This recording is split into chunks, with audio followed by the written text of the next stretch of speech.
Welcome friends. आज हम प्रश्नावली 6.2 का प्रश्न संख्या 2 करेंगे। हमारा प्रश्न है, किसी त्रिभुज पी क्यू आर की भुजाओं पी क्यू और पी आर पर क्रमशः बिंदु ई और एफ स्थित हैं। निम्नलिखित में से प्रत्येक स्थिति के लिए बताइए कि क्या ई एफ समांतर क्यू आर है। ये हमारा प्रश्न है और इसमें हमारे 3 पार्ट्स दिए गए हैं। ये पहला है, दूसरा है और तीसरा अभी हम उसको भी करेंगे। इसमें कह रहा है कि हमें कुछ वैल्यूज दी गई हैं और इस वैल्यूज को अगर हम पुट करते हैं तो बताइए कि हमारा क्या ई एफ वो क्यू आर के समांतर है। चूंकि इसमें कोई आकृति दी नहीं गई है, इसमें त्रिभुज पी क्यू आर बताया गया है, तो इसका पहला है त्रिभुज पी क्यू आर। हम त्रिभुज बना लेते हैं पी क्यू आर। हमने ये त्रिभुज बनाया, इसका नाम रखा पी क्यू आर। इस त्रिभुज पी क्यू आर में बताना है कि जो हमारा ई एफ वो समांतर क्यू आर है, यानी ई एफ ये एक रेखा है। हमें हर एक कंडीशन में बतानी है कि क्या हमारा जो ई एफ है ये क्यू आर के समांतर है। ई एफ क्यू आर के समांतर कब होता है? हमने प्रमेय 6.2 में पढ़ा था कि अगर पीई बटे ई क्यू बराबर पी एफ बटे एफ आर हो जाता है, तब हमारा ई एफ हमारा क्यू आर के समांतर हो जाता है। यानी कि यहाँ पे हमारा प्रमेय 6.2 काम करेगा। तो आइए करते हैं। इसका पहला है हमारा जो पीई का मान दिया है 3.9 सेंटीमीटर, ये पीई है। पीई का मान हमारा दिया है 3.9 सेंटीमीटर। EQ का मान हमारा है 3 सेंटीमीटर। EQ ये EQ है जो हमारा 3 सेंटीमीटर दिया हुआ है। PF बराबर 3.6 सेंटीमीटर। PF हमारा ये है 3.6 सेंटीमीटर। FR हमारा 2.4 सेंटीमीटर है। FR हमारा 2.4 सेंटीमीटर है। ये हमारी हो गई आकृति। अब हमें दिखाना है क्या जो हमारा EF है वो QR के समांतर है। तो उसके लिए हम क्या करेंगे, हम PE बटा EQ बराबर PF बटा FR, अगर ये दोनों बराबर हो जाएगा तो हमारा EF समांतर QR हो जाएगा, और अगर नहीं होगा तो हमारा EF QR के समांतर नहीं होगा। तो देखिए PE बटा EQ बराबर PF बटा FR, हम ऐसा मान लेते हैं।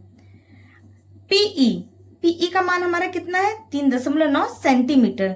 चूंकि सभी सेंटीमीटर है तो उसमें हमारे कोई प्रॉब्लम नहीं आएगी।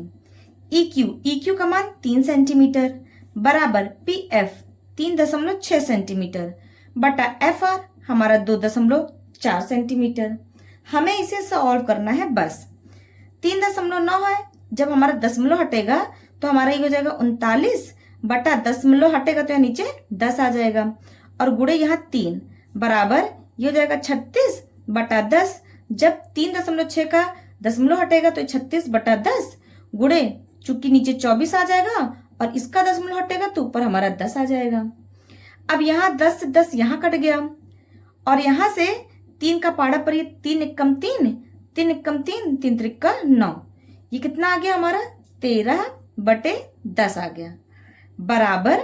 अब 36 और 24 है, इसको हम 2 से भाग दे सकते हैं। 2 एकम 2, 2 दूनी 4, 2 एकम 2, 2 अट्ठे 16, यानी 18 और 12।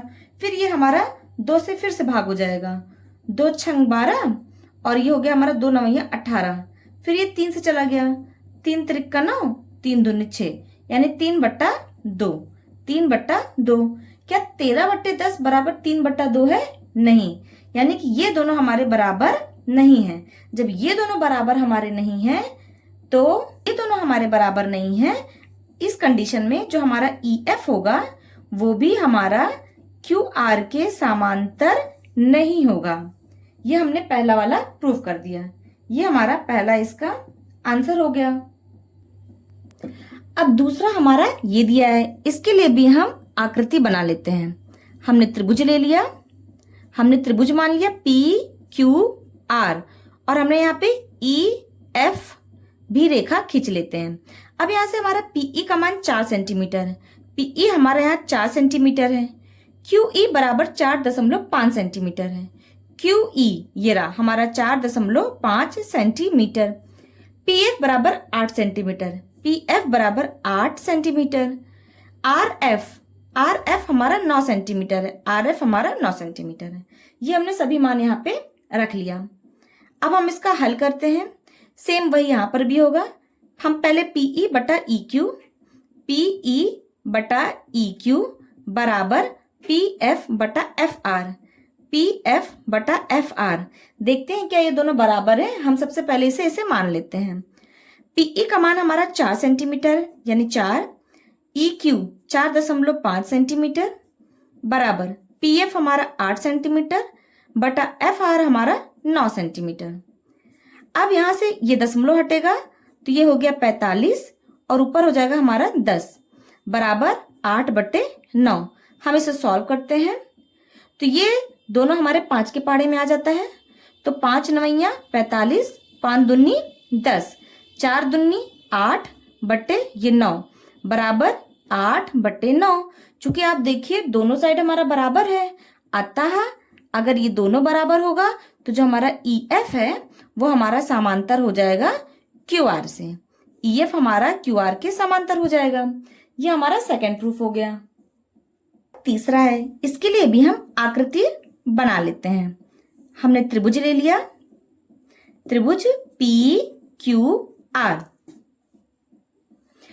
यहां पर भी हमने EF रेखाखंड खींच लेते हैं। EF PQ का मान 1.28।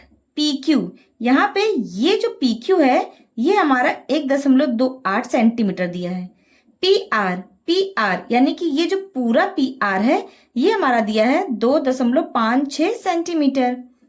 PE यानी ये छोटा वाला 0.18 सेंटीमीटर। PF यानी कि ये 0.36 सेंटीमीटर दिया हुआ है। यानी कि हमारे यहाँ पे EQ और FR का मान नहीं दिया है। तो देखिए बहुत ही सिंपल है ये, क्योंकि हमारा ये पूरा मान दिया है और ये छोटा वाला मान दिया है। अगर हम PQ में पूरे वाले में PE घटा देंगे तो हमारा EQ निकल जाएगा, और उसी तरह से PR में हम PF घटा देंगे तो हमारा FR निकल जाएगा। हम इसको करते हैं। चूंकि हमारा क्या दिया है, जो PQ है PQ बराबर 1.28 सेंटीमीटर दिया है। जो PQ है वो हमारा 1.28 सेंटीमीटर दिया है, पर जो हमारा PQ है वो PE प्लस EQ से मिलके बना है। हमारा जो PQ है वो PE प्लस EQ से मिलके बना है बराबर 1.28 सेंटीमीटर। और PE का मान कितना है 0.18। PE का मान 0.18 सेंटीमीटर प्लस EQ का मान नहीं दिया है तो हम EQ की जगह EQ लिख लिए बराबर 1.28 सेंटीमीटर। अब यहाँ से EQ आसानी से निकल जाएगा। EQ बराबर 1.28, चूंकि प्लस में तो उधर जाएगा माइनस 0.18, ये हो गया हमारा सेंटीमीटर बराबर। इन दोनों को हम जब घटा देंगे 1.28 माइनस 0.18, 0 ये 1 और ये 1 यानी 1.10 सेंटीमीटर। यहाँ से हमारा EQ का मान निकल गया। EQ बराबर 1.10 सेंटीमीटर हो गया हमारा। उसी प्रकार हम PR का भी मान निकालेंगे। ठीक उसी प्रकार जो हमारा PR है, PR का मान कितना दिया है 2.56 सेंटीमीटर, पर जो हमारा PR है वो PF और FR से मिलके बना है, यानी PF प्लस FR से मिलके बना है, और यहाँ बराबर 2.56 सेंटीमीटर हमने लिख दिया। अब PF का मान दिया है तो उसकी जगह हम लिख लेते हैं 0.36 सेंटीमीटर प्लस FR का मान नहीं दिया तो FR बराबर 2.56 सेंटीमीटर। अब यहाँ से FR का मान निकल गया 2.56, चूंकि प्लस में तो उधर माइनस 0.36 सेंटीमीटर बराबर FR। अब इन दोनों को हम यहाँ रफ में घटा देते हैं। 2.56 माइनस 0.36, 0 2 और ये 2 यानी 2.20। FR का मान कितना आ गया 2.20 सेंटीमीटर। मीटर। ये हमने निकाल दिया। अब पीई बटा EQ बराबर PF बटा FR हम करेंगे। पीई बटा EQ बराबर PF बटा FR हमने ऐसा कर दिया। पीई का मान हमारा कितना है 0.18 बराबर EQ का मान कितना आया 1.10 सेंटीमीटर बराबर PF का मान कितना आया 0.36 सेंटीमीटर बराबर FR का मान कितना आया 2.20 सेंटीमीटर 2.20 सेंटीमीटर। बस हम इसे सॉल्व कर देंगे। यहां से जब दशमलव हटेगा तो ये ऊपर हमारा 18 बटे नीचे आ जाएगा दशमलव की जगह 1 यानी कि 100 आ गया। गुड़े यहां से ये 11 हो जाएगा और जब दशमलव हटेगा तो ऊपर भी हमारा कितना आ जाएगा 100 आ गया बराबर यहाँ हो गया हमारा 36 बटे नीचे कितना हो जाएगा 100 गुड़े यहाँ 22। जब इसका दशमलव हटेगा तो दशमलव की जगह 1 2 गिनती बच रही है तो 2 जीरो लगा देंगे यानी कि 100। यहाँ से 100 कट गया, यहाँ से भी 100 और 100 हमारा कट जाएगा बराबर ये कितना हो गया हमारा 18 बटे 11 बराबर ये हो गया हमारा 36 बटे 12। ये दोनों हमारा सिंप्लीफाई हो जाएगा, 2 के पहाड़े से कट जाएगा। 2 एक कम 2, 2 एक कम 2, 2 एक कम 2, 2 अट्ठे 16 आ गया। ये हो गया हमारा 18 बटे 11 यानी कि 18 बटे 11 बराबर 18 बटे 11। जब ये दोनों हमारा 18 बटे 11 हो जाएगा अतः जो हमारा EF होगा ये समांतर QR हो जाएगा और ये इसका हमारा आंसर हो जाएगा।